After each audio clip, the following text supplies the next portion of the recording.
Hello my dear students, welcome back to our channel neat and clear botany. So बेटा, आज हम लोग अपना क्लास 12th का principle of inheritance and variation से जो हमने चैप्टर कर लिया था स्टार्ट, आज हम उसको कंटिन्यू करेंगे।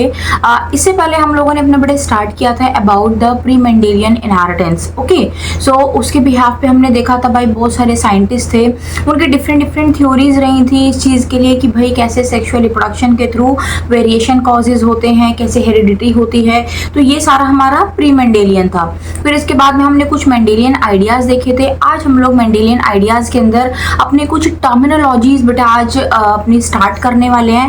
एक्चुअली ये टर्मिनोलॉजी आपकी काफ़ी इंपॉर्टेंट है, बिकॉज जब हम लोग क्रॉसेस क्रिएट करते हैं, जब क्रॉसेस का फॉर्मेशन करते हैं, तो वहाँ पर इन्हीं वर्ड्स के थ्रू क्वेश्चन फ्रेम हुआ होता है। सो एटलीस्ट आपको ये पता होने चाहिए ये वर्ड्स का मतलब होता क्या है। सो आज मैं आपको वन बाय वन टर्मिनोलॉजी बताऊंगी। इसके बाद में हम लोग अपना स्टार्ट करेंगे, that is all of the laws, that is the law of dominance, law of segregation and law of independent assortment. So chapter हम लोग कंटिन्यू करने से पहले बेटा, जिन बच्चों ने आज फर्स्ट टाइम अपना चैनल विजिट किया है आफ्टर सेलिब्रेटिंग बहुत सारे फेस्टिवल, इंडिपेंडेंस डे चला गया, राखी चला गया, अब इसके बाद में थोड़ा पढ़ाई का टाइम आ गया है। सो जो बच्चे फर्स्ट टाइम आज विजिट करें बेटा, चैनल को सब्सक्राइब करना, शेयर करना बिल्कुल भी मत भूलना। सो स्टार्ट करते हैं हम लोग, that is the principal of inheritance and variation. So heading डालते हैं बेटा हम लोग अपने यहाँ पर,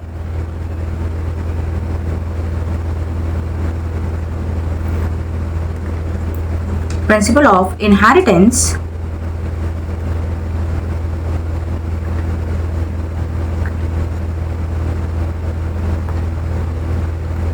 एंड वेरिएशन।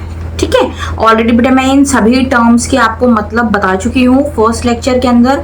नाउ अब हम लोग यहाँ पर अपना स्टार्ट करते हैं, that is about the all of the terminologies जो यहाँ पर हम लोग क्रॉसेस में यूज करते हैं। सो सबसे पहले हम लोग यहाँ पर क्या करेंगे, टर्मिनोलॉजी देखेंगे।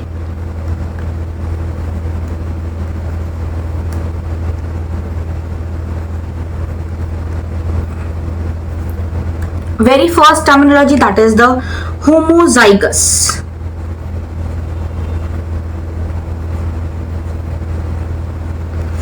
देखो बेटे, मैंने जब आपको लास्ट क्लास में मेंडल ने जो टेबल दी थी जिसके अंदर हमें 14 डिफरेंट कंट्रास्टिंग ट्रेट्स देखने को मिले थे, उसके अंदर मैंने आपको बताया था कि कुछ कैरेक्टर ऐसे हैं जो डोमिनेंट हैं और कुछ कैरेक्टर ऐसे हैं जो हमारे रिसेसिव हैं। और एक चीज बताई थी कि जो डोमिनेंट कैरेक्टर होंगे उनके लिए हम अल्फाबेट कैपिटल, ठीक है, जो कैपिटल अल्फाबेट्स हैं हम लोग वो यूज करते हैं, और रेसेसिव के लिए हम लोग सेम अल्फाबेट जो स्मॉल लेटर होगा वो यूज करते हैं। ठीक है, सो होमो का मतलब क्या होता है, that is the same. Okay, so जो कोई भी इंडिविजुअल, एनी ऑर्गेनिज्म जिसके पास में सेम टाइप के पेयर्ड एलील प्रेजेंट होते हैं उसको हम लोग होमोजाइगस बोलते हैं। ठीक है, तो उसको हम क्या बोलते हैं, दैट इज द होमोजाइगस। सो यहां पर लिखते हैं हम, that is the organism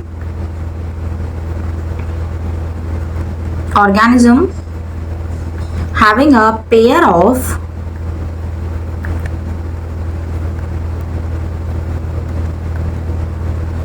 identical alleles for a character. ठीक है, जो आइडेंटिकल सेम एलील्स प्रेजेंट होंगे उस कंडीशन को हम लोग बोलेंगे यहाँ पर, that is the homozygous condition.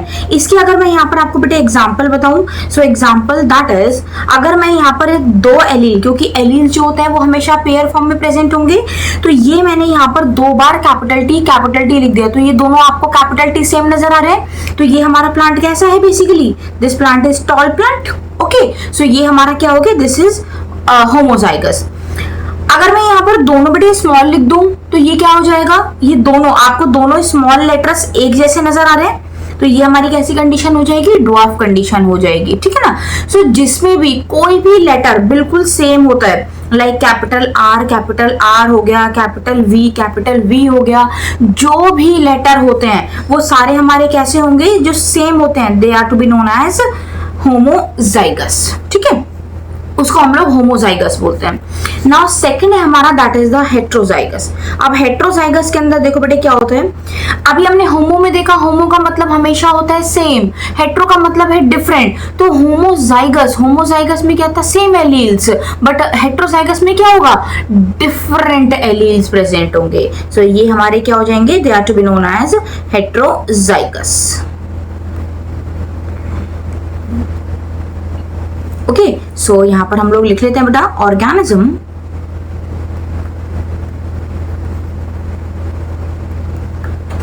having two different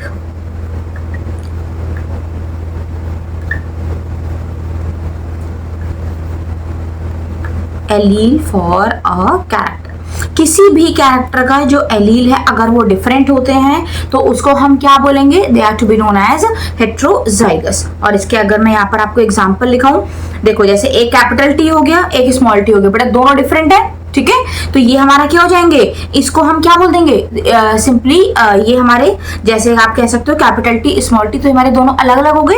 ये कैपिटल टी मतलब डोमिनेंट हो गया, स्मॉल टी मतलब रेसेसिव हो गया, तो ये दोनों हमारे डिफरेंट हो गए। बट ये प्लांट कैसा होगा, this plant is a tall plant, ठीक है। तो ये प्लांट हमारा कैसा हो जाएगा, बेसिकली इस प्लांट को हम कैसा बोल देंगे, टॉल प्लांट बोल देंगे। एंड टॉल में भी बेसिकली कैसा होगा, हाइब्रिड टॉल होगा, ठीक है। तो ये प्लांट हमारा कैसा होगा, this one is hybrid tall plant, ठीक है ना। सो जहां पर भी आपके एलील्स डिफरेंट होंगे उस कंडीशन को हम लोग यहां पर बोलेंगे that is the heterozygous condition. Third one है यहां पर, third terminology that is the phenotype. देखो बेटा, फिनोटाइप का मतलब क्या होता है, कोई भी चीज जो हम बाहर से ऑब्जर्व कर रहे हैं, ठीक है, कोई भी चीज जो बाहर से हम लोग ऑब्जर्व कर रहे हैं, ऑब्जर्वेबल कैरेक्टर्स, ठीक है, मॉर्फोलॉजिकली ऑब्जर्वेबल कैरेक्टर, उसको हम लोग फिनोटाइप बोलते हैं। तो ये क्या होता है, दैट इज द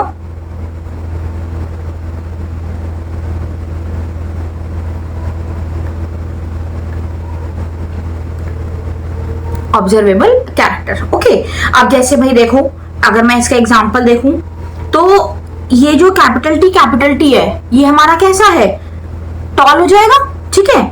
और अगर मैं आपको ये बोलूं this capital T small T, तो ये भी तो टॉल है। तो इसमें हमने क्या देखा, बाहर से उसका ऑब्जर्व किया, जो कैरेक्टर थे वो बाहर से ऑब्जर्व किए, उसका हमने जीन का कोई कॉन्स्टिट्यूएंट नहीं देखा। तो इसी कैरेक्टर को हम लोग क्या बोलते हैं, दैट इज द फिनोटाइप, जो आपको बाहर से नजर आ रहा है। सो ये both they are tall one. Okay, fourth terminology that is the genotype.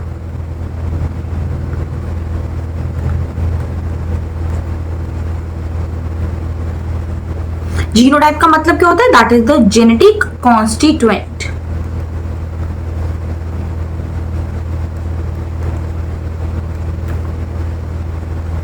That is the genetic constituent. Genetic constituent का मतलब क्या हो गया, इसका एक एग्जांपल देकर बताती हूं आपको। लेट्स सपोज ये कैपिटल टी हमारा क्या है, दिस इज प्योर टॉल, इसके अंदर कोई मिलावट नहीं है, कोई दूसरा इसके अंदर एलील प्रेजेंट नहीं है। तो ये हमारा कैसा है तो प्लांट टॉल, बट कैसा टॉल है, दैट इज प्योर टॉल। लेकिन अगर मैं आपको ये बता दूं कैपिटल टी स्मॉल टी, तो ये कैसा हो गया, this one is not pure tall, this one is hybrid toll.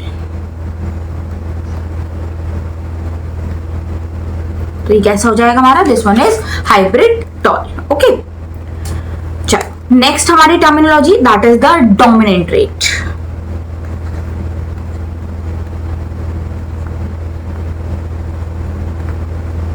बेटा डोमिनेंट ट्रेट कौन सा होता है, वो ट्रेट, वो एलील्स जो चाहे तो होमोजाइगस कंडीशन हो चाहे हेट्रोजाइगस कंडीशन हो, ठीक है। होमोजाइगस हेट्रोजाइगस दोनों में अपीयर होते हैं और जो रेसेसिव कैरेक्टर हैं उनके कैरेक्टर्स को हाइड करके अपने कैरेक्टर को शो करने का काम करते हैं, उसको हम लोग डोमिनेंट ट्रेट्स बोलते हैं, ठीक है। तो यहां पर हम लोग लिख लेते हैं इसका, that is in F1 generation. अब ये सब क्या होते हैं, F1 जनरेशन, ये सारी चीजें मैं आपको इसको डिटेल में बताऊंगी, ठीक है। इन F1 जनरेशन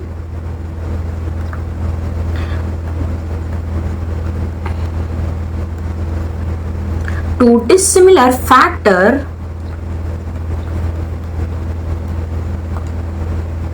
प्रेजेंट। ठीक है, दो डिसिमिलर फैक्टर, मतलब हमने देखा था कि भाई जो कैपिटल टी मोनोहाइब्रिड क्रॉस है, इसको अगर हम लोग स्मॉल टी के साथ में फर्टिलाइज करवाते हैं तो जो यहाँ पर F1 जनरेशन प्रोड्यूस होगी वो कैसी प्रोड्यूस होगी, that is the capital T small T. तो ये उसी कैपिटल टी स्मॉल टी की बात कर रहे हैं। ओके ना, सो इसके अंदर क्या हुआ था, one allele is able to express that is the tall. तो जो कैपिटल वाला था उसने अपने आप को एक्सप्रेस करा, इसीलिए इस प्लांट को हम लोग क्या बोलते हैं, that is the tall plant. So basically जो इस प्लांट में, जो इस कैरेक्टर में, जो टॉल की कैरेक्टर को कंट्रोल करने वाले जो एंजाइम्स होते हैं वो ज्यादा सीक्रेट होंगे। जब ज्यादा उनका प्रोडक्शन होगा तो वो कैरेक्टर ज्यादा इनहैंस होगा, जिसकी वजह से dominant character will hide the character of all of the recessive traits. तो यहां पर हम लोग इसमें लिख सकते हैं that is the only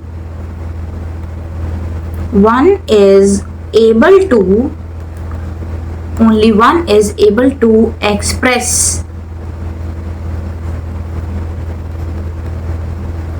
toll known as dominant trait. ठीक है, तो इसको हम क्या बोल देंगे, that is known as dominant one. Now proceed to the next trait known as recessive trait. So ये हमारा बेटा कौन सा नंबर है, that is the sixth terminology.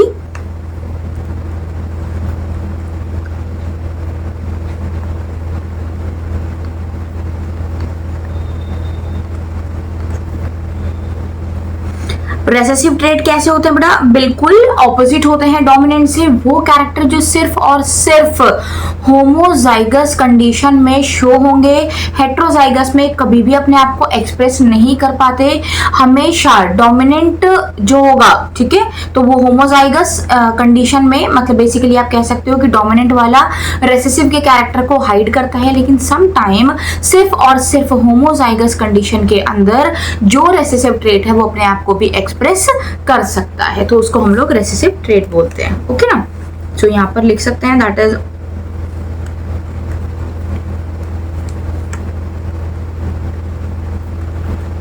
Other factor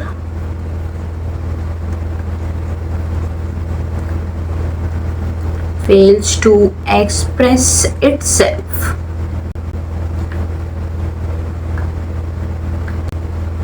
known as recessive. और कौन सा ट्रेट था, that is the dwarf. Okay बेटा, चलो नेक्स्ट है हमारा seventh one known as monohybrid cross.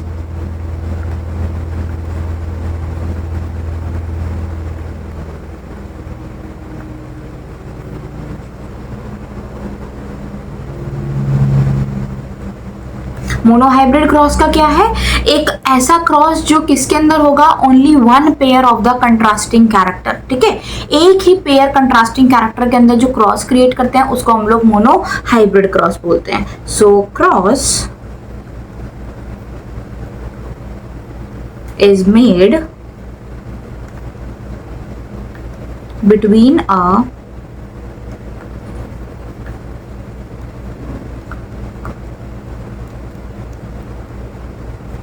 Pair of contrasting trait. ठीक है, जैसे कि अगर मैं इसमें यहां पर आपको लिखूं कि भाई एग्जाम्पल, हमने कैपिटल टी को किससे क्रॉस करा, स्मॉल टी के साथ। ठीक है, अगर मैंने कैपिटल आर को क्रॉस किया स्मॉल आर के साथ, तो ये हमारे क्या हो जाएंगे, this one is known as monohybrid cross. ठीक है, और ये जो मोनोहाइब्रिड क्रॉस है, इस मोनोहाइब्रिड क्रॉस के अंदर बेटा एप्लीकेबल होते हैं जो लॉज हैं, first law of dominance and second one that is the law of segregation. तो यहाँ पर first and second law is applicable. ठीक है ना,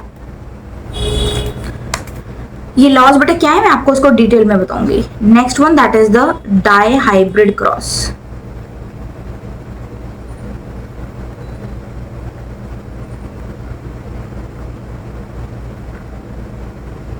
डाइहाइब्रिड क्रॉस कि जो क्रॉस होगा वो सिंगल कंट्रास्टिंग कैरेक्टर में नहीं होगा, two pair of different contrasting characters के अंदर होता है, उसको हम लोग डाइहाइब्रिड क्रॉस बोलते हैं। ठीक है, so cross is made between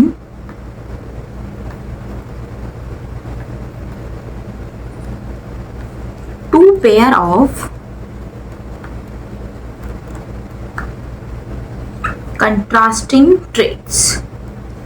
जैसे कि अगर हम इसका एग्जांपल देखें तो क्या होगा, capital R capital R, capital Y, इसको हम क्रॉस करेंगे स्मॉल आर स्मॉल वाई के साथ। ठीक है, तो अगर हम इसमें देखेंगे तो जो इंडिपेंडेंट असॉर्टमेंट है, थर्ड लॉ, वो यहाँ पर एप्लीकेबल होता है।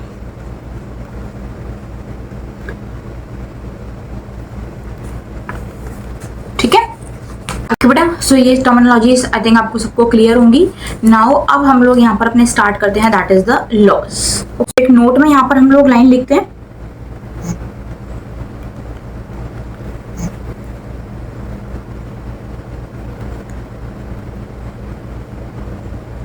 Carl Correns gave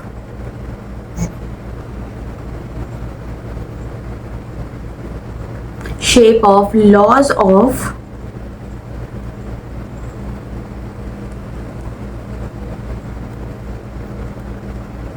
conclusions of Mendel। ठीक है, तो जो भी मेंडल ने कंक्लूड किया था उन सारी चीजों को एक प्रॉपर शेप लॉज की फॉर्म में कार्ल कॉरेंस ने दिया। और यहाँ पर बेटा हमारी ये 3 डिफरेंट लॉज हैं। कौन कौन से लॉज हैं यहाँ पे, सो इसको हम लोग लिखते हैं, that is the law of inheritance.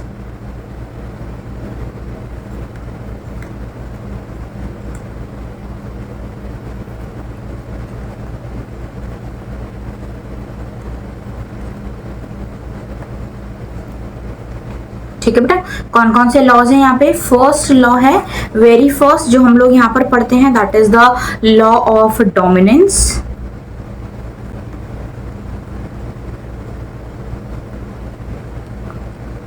Law of dominance, second one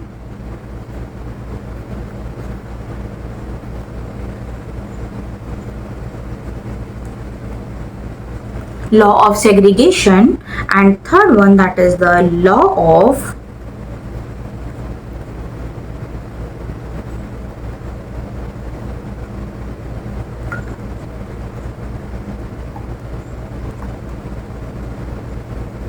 independent assortment. ठीक है, सो सबसे पहले बेटा हम लोग यहाँ पर अपना स्टार्ट करते हैं, that is the law of dominance. So first one that is the law of dominance.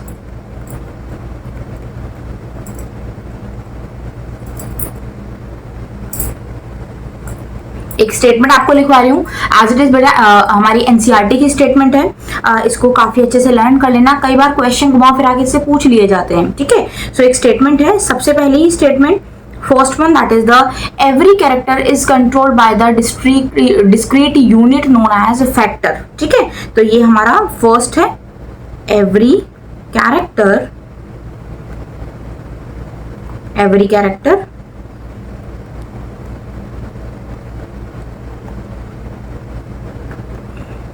is controlled by discrete unit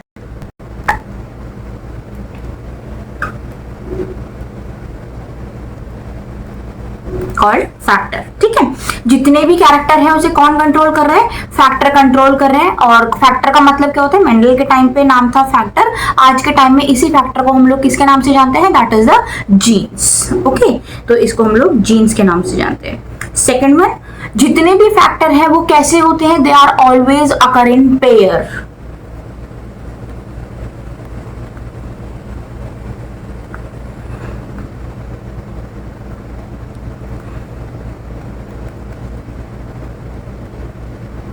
ठीक है, पेयर फॉर्म में ये प्रेजेंट होंगे। Third statement, in a dissimilar pair, in a dissimilar pair of factor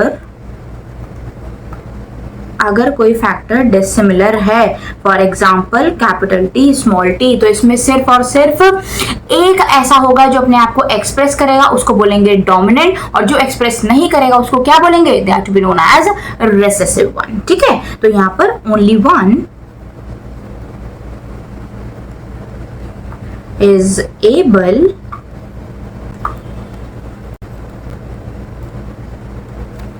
to express itself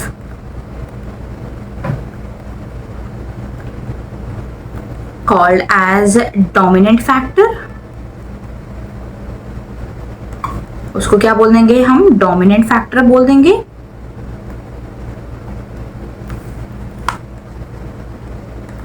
The other factor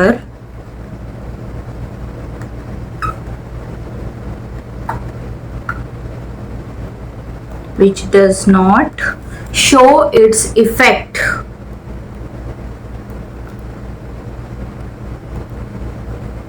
जो अपने effect को show नहीं कर पाया उसको क्या बोलेंगे, उसको हम लोग रेसेसिव फैक्टर बोल देंगे।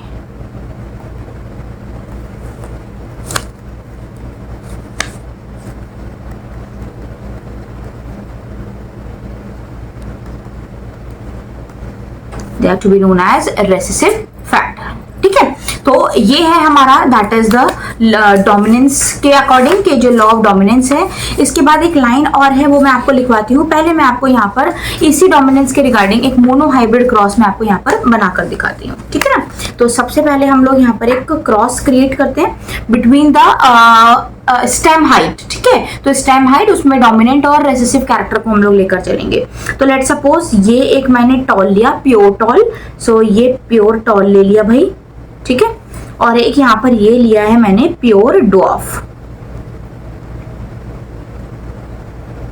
ठीक है, ये हमारी कौन सी हो गई, दिस इज पेरेंटल जनरेशन। ठीक है, ये पेरेंट की जनरेशन हो गई। अब हमें इसमें क्या करना है, अब हमें इसके अंदर अपने गैमीट्स बनाने हैं। तो अब हम यहाँ पर क्या करेंगे, गैमीट का फॉर्मेशन करेंगे। गैमीट के लिए दोनों हमारे एलील सेम है, तो एक गैमीट इसका ये बन जाएगा, और ये भी दोनों सेम है तो एक गैमीट इसका ये बन जाएगा। ठीक है, इस दो सबसे पहले इसमें हम क्या करते हैं, इनके जो मेंडल की टेक्निक थी, सबसे पहले हम लोग करेंगे यहाँ पर क्रॉस पॉलिनेशन। ठीक है, उसके बाद में हम क्या करते हैं, that is the selfing between the F1 parent. तो यहाँ पर इसमें हम क्या करेंगे, क्रॉसिंग करवाएंगे, और जब हम इसमें क्रॉसिंग करवाएंगे तो यहाँ पर कुछ इस तरीके की जनरेशन प्रोड्यूस होगी। ये जनरेशन है, इसको हम क्या बोल देंगे, this is F1 generation.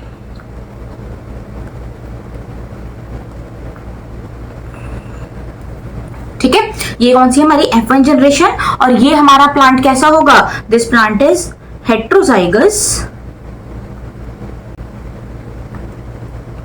Tall plant. ठीक है, ये क्या हो गया हमारा, हेट्रोजाइगस टॉल प्लांट हो गया।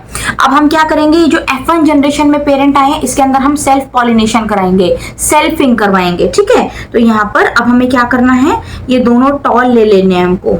ठीक है,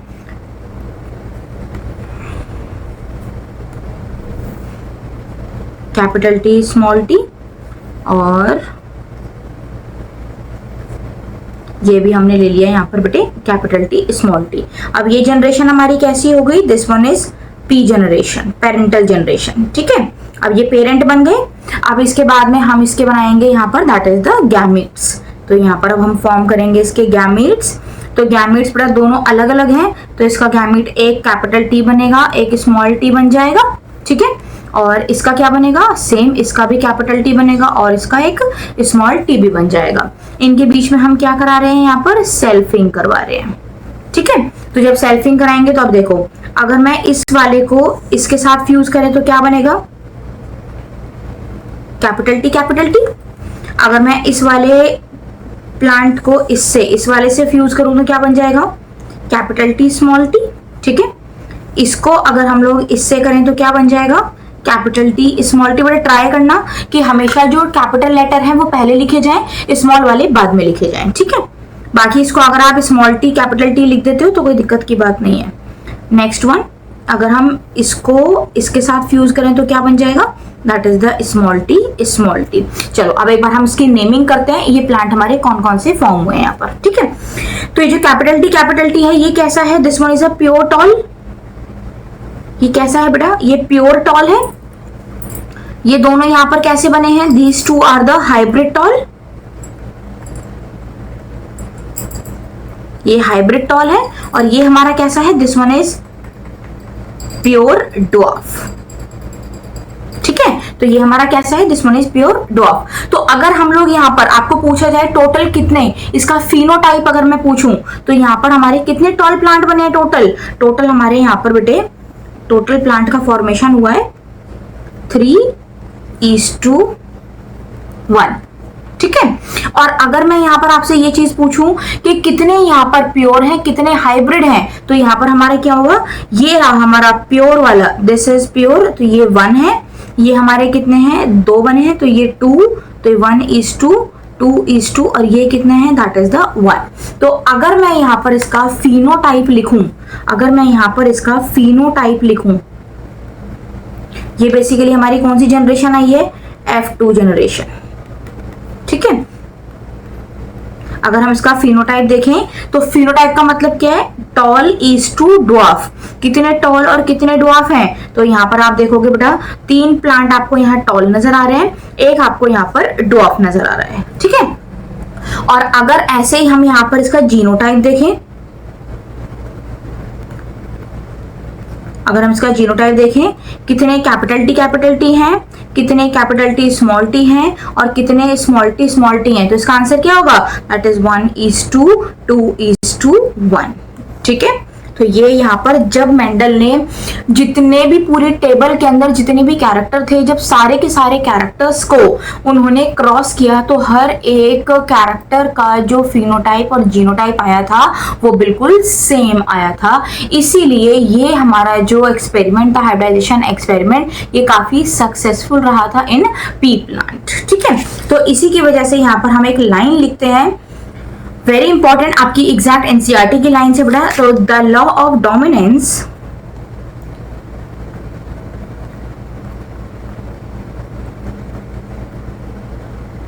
the law of dominance is used to explain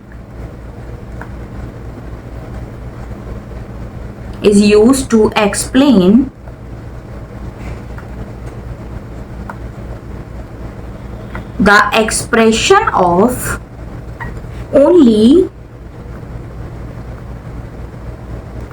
one of the parental trait in a monohybrid cross in F1 generation, ठीक है। and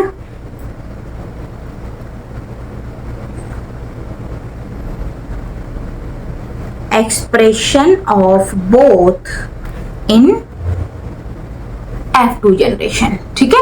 तो हमने देखा F1 जनरेशन में हमने क्या लिया था, सबसे पहले पेरेंट हमने एक टॉल एक ड्वार्फ लिया, लेकिन हमें जो F1 जनरेशन प्रोड्यूस हुई वो सिर्फ हमारी टॉल प्रोड्यूस हुई। लेकिन जब हमने F2 जनरेशन देखी तो उस F2 जनरेशन के अंदर जो हमने F1 जनरेशन के लिए पेरेंट लिए थे टॉल एंड ड्वार्फ, वो दोनों हमको यहाँ पर नजर आए थे और उसके साथ साथ हमें यहाँ पर हाइब्रिड टॉल प्लांट्स भी देखने को मिले थे, ठीक है। So it also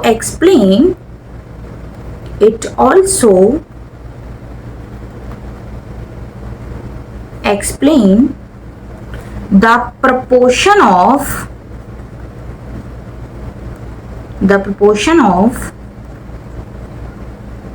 3:1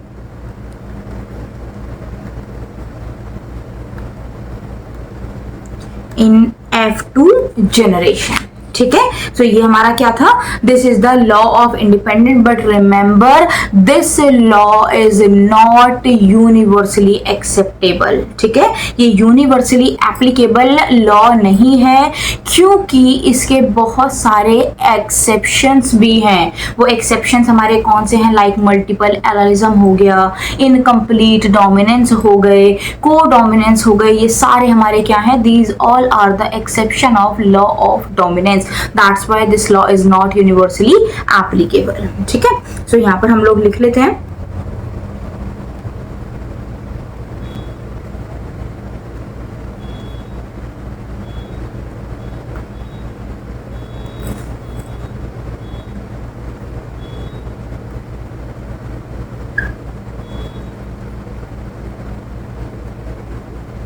this law is not universally applicable. ठीक है, सो बेटा क्लियर हो गया सबको, ये समझ में आ गया। मोनोहाइब्रिड क्रॉस क्लियर है। सो ये हमारा क्या था, वन पेयर हमने जो कंट्रास्टिंग कैरेक्टर था उसको लेकर के किया, जिससे हमने एक्सप्लेन किया लॉ ऑफ डोमिनेंस। और हर एक कैरेक्टर को जब हम लेंगे तो उसका जो फिनोटाइप आएगा that is the 3:1, while genotype आएगा हमारा 1:2:1। ओके ना, अब इसके बाद में मैं आपको 2-3 टर्म्स है, छोटी छोटी 3 टर्म्स बेसिकली मैं आपको ये बताती हूँ कि हमारा कई बार ऐसा आता है कि भाई बैक क्रॉस पूछने को आ गया, टेस्ट क्रॉस है, आउट क्रॉस है, ये होते क्या है। ठीक है, तो मैं आपको यहाँ पर इसका लिखवा देती हूँ बेसिकली कि बैक क्रॉस क्या होता है।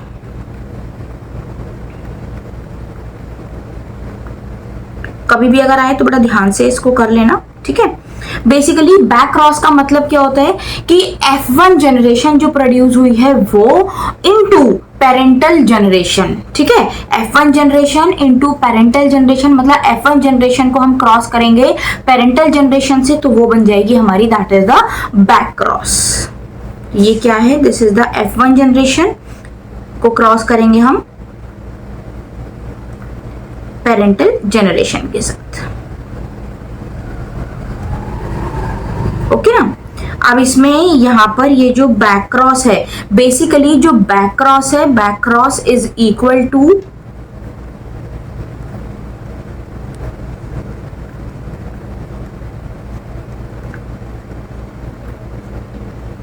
Out cross plus test cross. ठीक है, तो दोनों क्रॉसेस को मिला देते हैं तो हमारा बैक क्रॉस बनता है। तो सबसे पहले हम लोग यहां पर पढ़ते हैं अबाउट द आउट क्रॉस। तो फर्स्ट हम यहां पर पढ़ेंगे that is the out cross. Out cross का मतलब क्या है बेटा, F1 जनरेशन के जो पेरेंट है उसको अगर हम लोग डोमिनेंट पेरेंट के साथ में क्रॉस करते हैं, ठीक है, जो भी F1 जनरेशन प्रोड्यूस हुई है अगर हम उसे डोमिनेंट पेरेंट के साथ क्रॉस करेंगे तो वो हमारा बन जाएगा that is the out cross. इसका मैं आपको एग्जांपल समझाती हूँ। लेट सपोज हमारी F1 जनरेशन प्रोड्यूस हुई है कैपिटल T स्मॉल t और मैं इसको यहाँ पर डोमिनेंट पेरेंट के साथ क्रॉस कर रही हूँ that is the capital T। ठीक है, तो ये हमारे क्या हो गए, दीज आर द पेरेंट्स, ये P जनरेशन है। अब हमें इसके क्या बनाने हैं, गैमीट बनाने हैं। तो हम इसके क्या करेंगे, गैमीट बनाएंगे। अब गैमीट कौन कौन से बनेंगे, एक गैमीट इसका कैपिटल T बन जाएगा, एक गैमीट इसका स्मॉल t बन जाएगा और इसके क्या बन जाएंगे, क्योंकि दोनों सेम है तो हम सिंगल यहाँ पर लिख रहे हैं that is the capital T।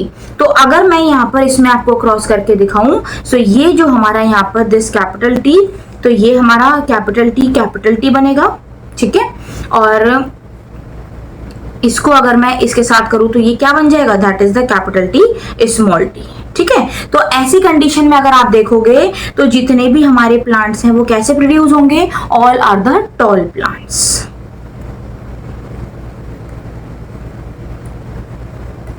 All tall plants they are produce in case of the out cross. ठीक है, सेकंड हम लोग यहां पर पढ़ते हैं that is about the test cross.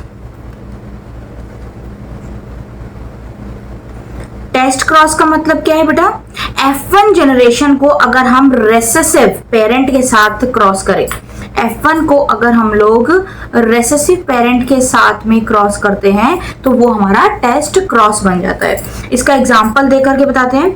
F1 generation suppose हमारी ये आई है और इसको हम लोग किससे कर रहे हैं, रेसेसिव पेरेंट के साथ क्रॉस कर रहे हैं। तो ये हमारी क्या बन गई, this is the P generation that is the parental generation.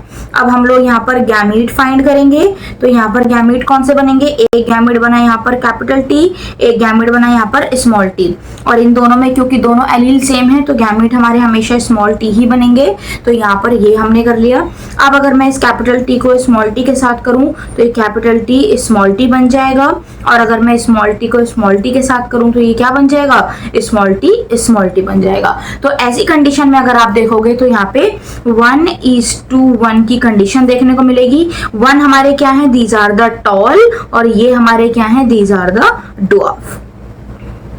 ठीक है, तो ये हमारा क्या है, this is the test cross. तो आई थिंक बेटा ये आपको क्लियर होंगे कि टेस्ट क्रॉस क्या होता है, आउट क्रॉस क्या होता है। इसको बेटा एक बार ध्यान से देख लेना, काफी इंपॉर्टेंट है ये। कई बार इससे क्वेश्चन फ्रेम करने को आ जाते हैं। कोई क्वेश्चन आ गया कि फाइंड करो इसका टेस्ट क्रॉस, फाइंड करो इसका बैक क्रॉस, आउट क्रॉस, तो आपको पता होना चाहिए कि कौन से क्रॉस में हम डोमिनेंट के साथ क्रॉस करते हैं या फिर हम लोग इसका रेसेसिव पेरेंट के साथ क्रॉस करते हैं। ठीक है, चलो सो ये था अभी तक हमारा, that is about the law of dominance. Now proceed करते हैं हम लोग, that is the law of segregation. So second law हम लोग यहाँ स्टार्ट करते हैं, दैट इज द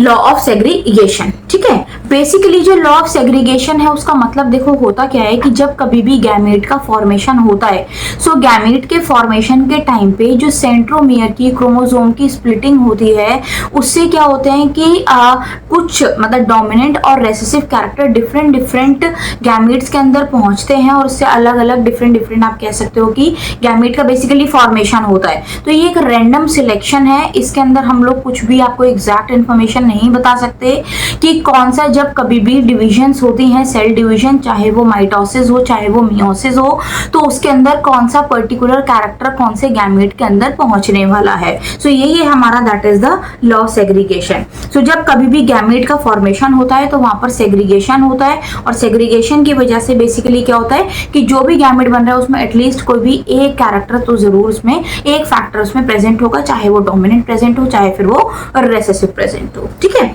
सो यहाँ पर हम लोग लिखते हैं this law is based on the fact that this law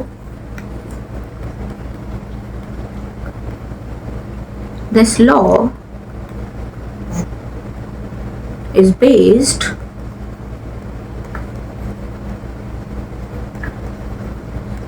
on the fact that the allele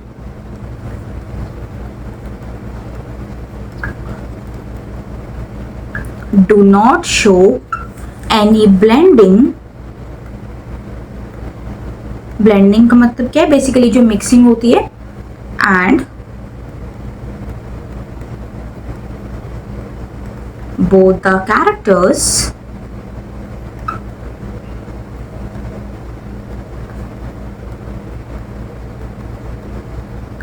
are recovered as such in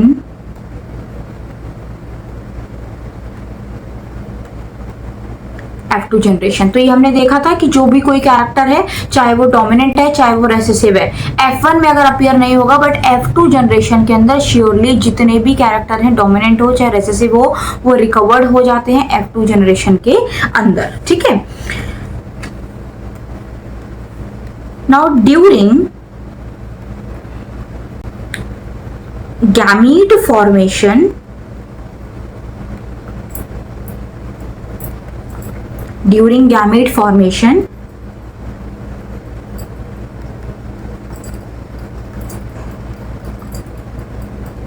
factors of a pair separate or segregate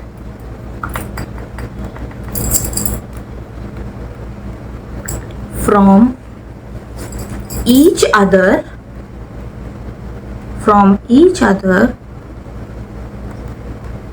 so that a gamete carries only one factor of a character। ठीक है, तो कोई भी gamete है उसके अंदर एक character होगा, कोई सा भी, चाहे वो डोमिनेंट कैरेक्टर हो, चाहे फिर वो या फिर रेसेसिव कैरेक्टर। तो ये मैं आपको ऑलरेडी एक्सप्लेन कर चुकी हूँ, ठीक है। सो यहाँ पर जैसे कि अगर सपोज हम लोग यहाँ पर ये ले रहे हैं कैपिटल टी स्मॉल टी, ये हमारा F1 जनरेशन है, ठीक है।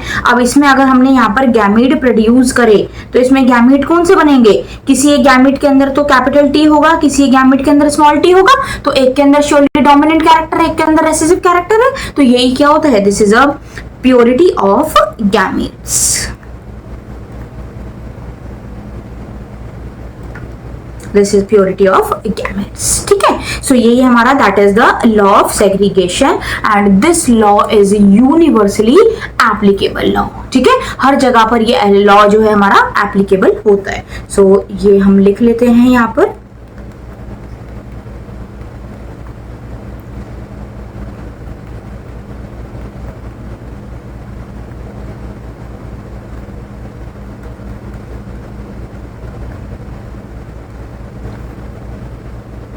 This is universally applicable law, ठीक है।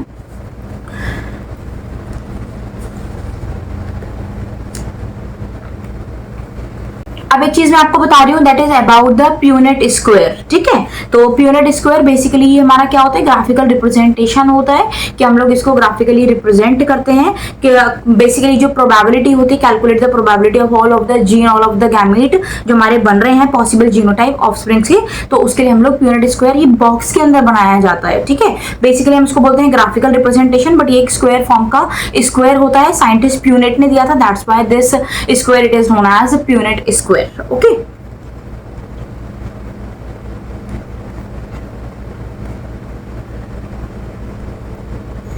बड़े सब चीज आपकी एनसीईआरटी में दे रखी हैं, सो इसको ध्यान से एक बार देख लेना आप लोग। This is a graphical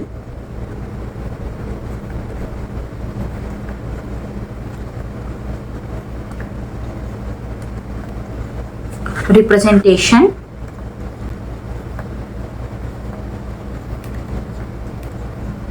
to calculate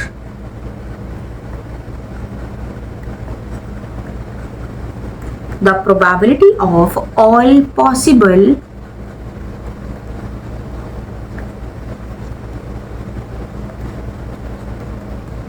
genotype of offsprings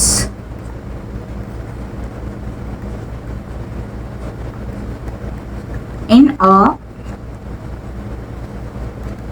genetic cross. कोई भी क्रॉस हो, ये जो हम क्रॉस बेसिकली जेनेटिक क्रॉस के अंदर हम लोग स्क्वायर बनाते हैं उसको हम लोग प्यूनेट स्क्वायर बोल देते हैं, ठीक है ना। और ये किसने दिया था, this was given by scientist, ये ब्रिटिश जेनेटिस्ट थे, ठीक है।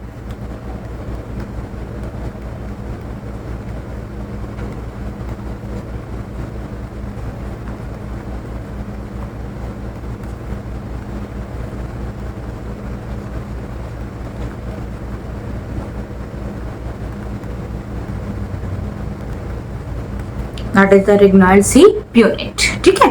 तो ये यहाँ पर हमारा दिया था इन्होंने, that is the Punnett square. तो बेसिकली इसको हम कैसे रिप्रेजेंट करते हैं, जैसे भाई सपोज हमारा F1 जनरेशन में कैपिटल टी स्मॉल टी आया, ठीक है।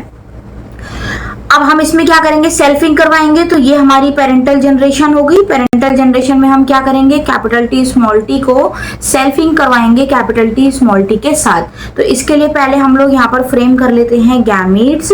तो इसका गैमीट बनेगा कैपिटल टी, इसका बनेगा स्मॉल टी, इसका बनेगा कैपिटल टी, इसका बनेगा स्मॉल टी। तो इसको अब हम यहाँ पर क्या करेंगे, for finding the F2 generation, तो इसमें हम यहाँ पर एक बॉक्स बना लेते हैं, ठीक है। इस तरीके से हम लोग यहाँ पर एक बॉक्स बना लेंगे, ठीक है।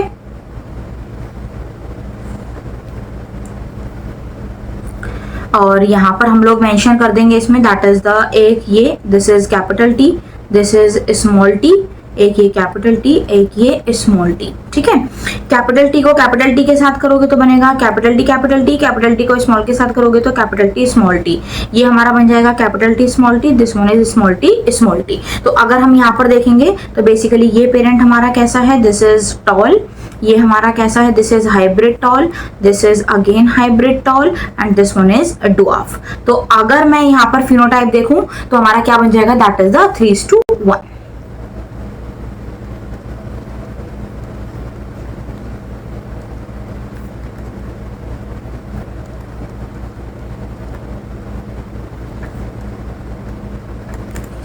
सो ये हमारा है, this is the law of segregation. ठीक है, सो ये था हमारा, that is about the law. अभी मैं आपको इंडिपेंडेंट असॉर्टमेंट जो लास्ट लॉ है वो मैं बताऊंगी जब हम लोग यहाँ पर पढ़ेंगे, that is the dihybrid cross. तो उससे पहले हम लोग अपना यहाँ पर स्टार्ट करते हैं, that is the exception to the Mendelian inheritance. बड़ा स्टार्ट करते हैं हम लोग, that is the exception to the Mendelian inheritance. Okay, ये हमारा आता है, that is the post Mendelian inheritance. Post Mendelian के अंदर हम लोग यहाँ पर बात करेंगे about the intragenic and intergenic inheritance. तो यहाँ पर हम लोग पहले हेडिंग डालते हैं, that is the post Mendelian inheritance.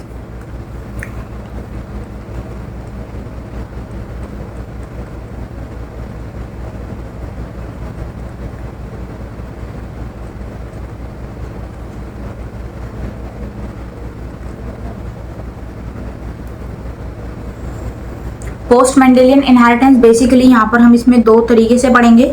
ठीक है, कौन कौन से हैं, ये सारे हमारे एक्सेप्शंस होंगे पोस्ट इनहेरिटेंस के अंदर। ठीक है ना, तो इसके अंदर एक है हमारा, दैट इज द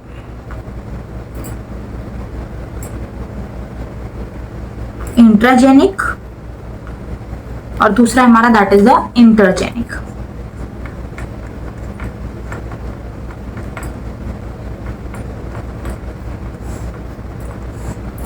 इंट्राजेनिक का बेसिकली मतलब क्या है कि जो इंट्रैक्शन है between the genes of a two allele. ठीक है, तो यहाँ पर क्या है, interaction between genes of two allele.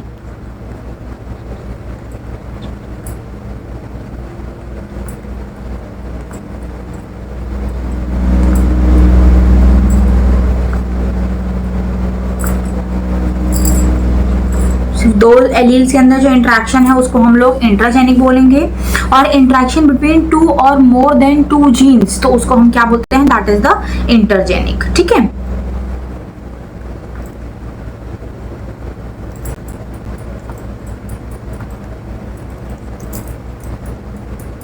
तो इसको हम लोग बोलेंगे दैट इज द इंटरजेनिक। तो सबसे पहले हम लोग अपना स्टार्ट करते हैं इंट्राजेनिक, बेसिकली क्योंकि एक ही सिंगल जीन के अंदर इंट्रैक्शन की बात कर रहे हैं तो यहाँ पर हम लोग इसको बोलते हैं that is the one gene interaction. तो this is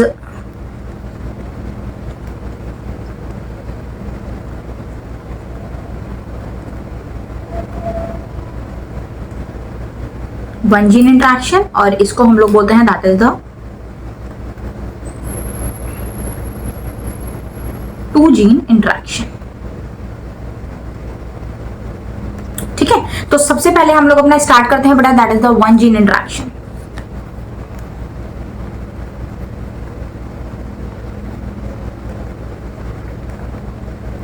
one gene interaction, इसके अंदर सबसे पहला जो एक्सेप्शन है हमारा, very first exception, that is known as incomplete dominance.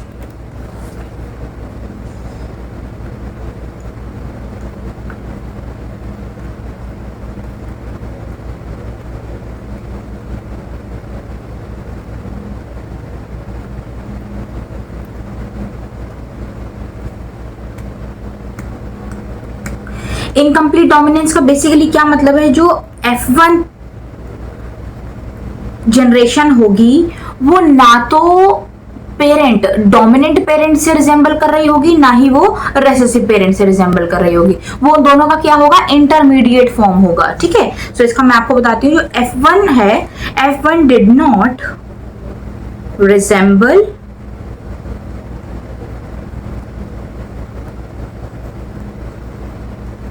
either of the two parent। बड़े आपके बोर्ड पॉइंट ऑफ व्यू से इससे कई बार पूछ लिया गया क्वेश्चन, और नीट पॉइंट ऑफ व्यू से तो काफी इंपॉर्टेंट है। And was in between the two. ठीक है, तो ये है हमारा that is the incomplete dominance. इसके लिए हम लोग यहाँ पर अपना एग्जाम्पल, दो एग्जाम्पल है इसके। Example first one, that is the Mirabilis gelapa,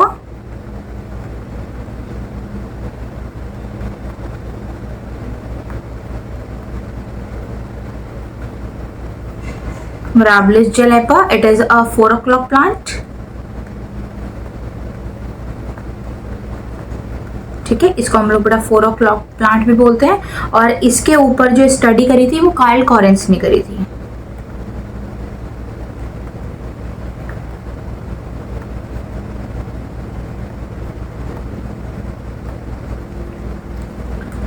second हमारा एग्जाम्पल है दैट इज द एंटीराइनम मेजस।